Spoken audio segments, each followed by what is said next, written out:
आज मैं आप लोगों के लिए एक बहुत ही चटपटा और बहुत ही तीखा रेसिपी बनाने जा रही हूँ। इस रेसिपी का नाम है आलू कट चाट। इस रेसिपी को बनाने के लिए हमें जो इंग्रेडिएंट्स लगेंगे, आइए देखते हैं वो इंग्रेडिएंट्स क्या हैं। सबसे पहले तो उसके लिए मैंने कुछ आलू लिए हैं जो मैंने उबाल लिया है और उबाल के इसका छिलका हटा के और छोटे छोटे पीसेस में काट लिया है। इसे आप अपने हिसाब से किसी भी पीसेस, किसी भी शेप साइज में काट सकते हैं। और इसके लिए हमें कुछ 1 या 2 चम्मच तेल लगेंगे। ये मैंने टमाटर लिया है जो मैंने रफली चॉप कर लिया है। ये प्याज, इसे भी मैंने रफली चॉप कर लिया है। ये मैंने कुछ हरे प्याज के पत्ते लिए हैं जिसे मैंने रफली चॉप कर लिया है। ये है कोरिएंडर लीव्स जो मैंने रफली चॉप कर लिया है। ये है सॉल्ट, जो मैंने 2 तरह के सॉल्ट लिए हैं, इसमें ब्लैक सॉल्ट और वाइट सॉल्ट। ये कुछ सूखे मसाले हैं जो मैंने भून के और ग्राइंड कर लिया है, अच्छे से पीस लिया है। ये है चाट मसाला पाउडर जो मैंने 1 चम्मच लिया है, आप इसे टेस्ट के अनुसार ले सकते हैं। ये है सेब झिनिया जो मार्केट में इजीली अवेलेबल है, आप इन्हें इसे गार्निशिंग के लिए यूज कर सकते हैं। ये मैंने कुछ जीरा और ग्रीन चिली लिया है। ये ग्रीन चिली मैंने 3 लिया है, आप जितना तीखा खाना पसंद करते हैं उस हिसाब से ले सकते हैं। ये मैंने थोड़ा सा आमचूर पाउडर लिया है जो आप मार्केट से खरीद सकते हैं। और इसमें मैंने कुछ 1-2 चम्मच के लिए यूज करने के लिए मैंने सॉस रखा है। सॉस से थोड़ा फ्लेवर अच्छा आएगा, थोड़ा अच्छा फ्लेवर आने के लिए मैंने ये सॉस का यूज किया है। तो आइए देखते हैं इस रेसिपी को बनाना कैसे है।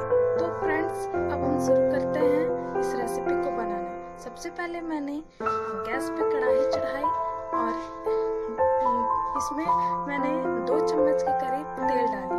और जब ये तेल गर्म हो गया, इस तेल को गर्म करने के बाद मैंने इसमें 1 छोटे चम्मच के करीब जीरा क्यूमिन सीड्स डाली है। अब जब ये जीरा चटकने लगे तो इसके बाद इसमें हम कुछ हरी मिर्च जो मैंने लिए थे वो डाल दिए। अब ये हरी मिर्च जब पक जाएगा तो इसके बाद हम इसमें थोड़ी सी जो प्याज कट किए थे वो मैं इसमें डाल दूँगी। और कुछ प्याज मैं बचा के रखूँ गार्निशिंग के लिए, ये बाद में काम आएगी। अब इस प्याज को हम थोड़ा सेव कर लेंगे, भून लेंगे अच्छे से। जब ये प्याज भून जाए उसके बाद इसमें हम टमाटर डालेंगे। इसे ट्रांसपेरेंट होने तक भून ले अच्छे से। अब ये प्याज हमारा ट्रांसपेरेंट हो चुका है, ये अब लाइट ब्राउन दिखने लगा है। तो अब हम इसमें कटे हुए रफ चॉप टमाटर डालेंगे।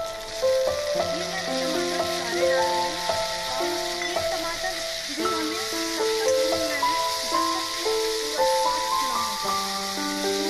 ये टमाटर जब तक इसमें गल ना जाए, अच्छे से पूरा सॉफ्ट ना हो जाए, तब तक हम इस टमाटर को भूनते रहेंगे।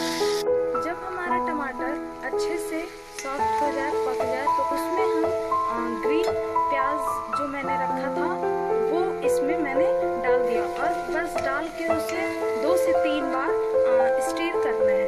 उसके बाद इसमें मैंने कुछ सूखे मसाले डाले हैं जो मैंने थोड़े से 1 पिंच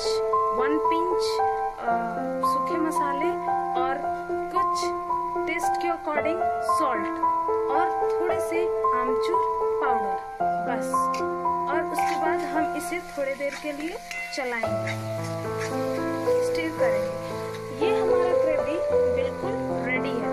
अब हम इसे एक सर्विंग बॉल में निकाल लें।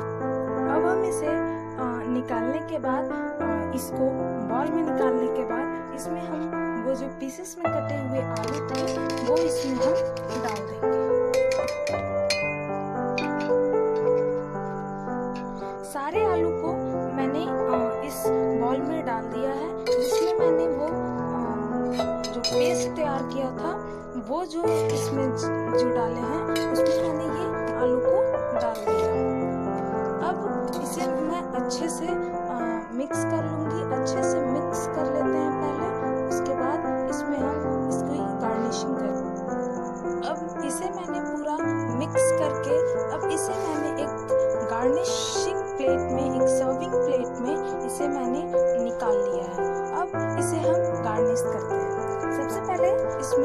थोड़ा सा जो मैंने भुने हुए मसाले लिए थे, एक पिंच वो डालेंगे। थोड़ा सा ब्लैक सॉल्ट और वाइट सॉल्ट डालेंगे। थोड़ा सा चाट मसाला, थोड़ा सा आमचूर पाउडर, और कुछ मैंने जो ये कटे प्याज रखे थे उसे मैं अब इसके ऊपर से ऐसे लगा दूंगी।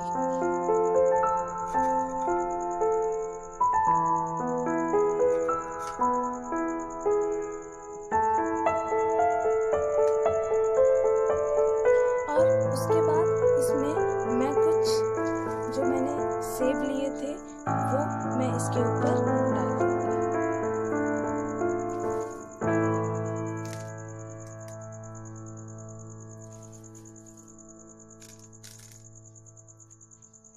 और फिर हम इसे थोड़े से कोरिएंडर लीव्स से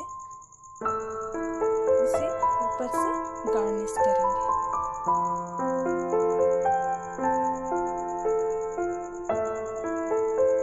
और अब हमारा रेसिपी आलू कट चाट बिल्कुल तैयार।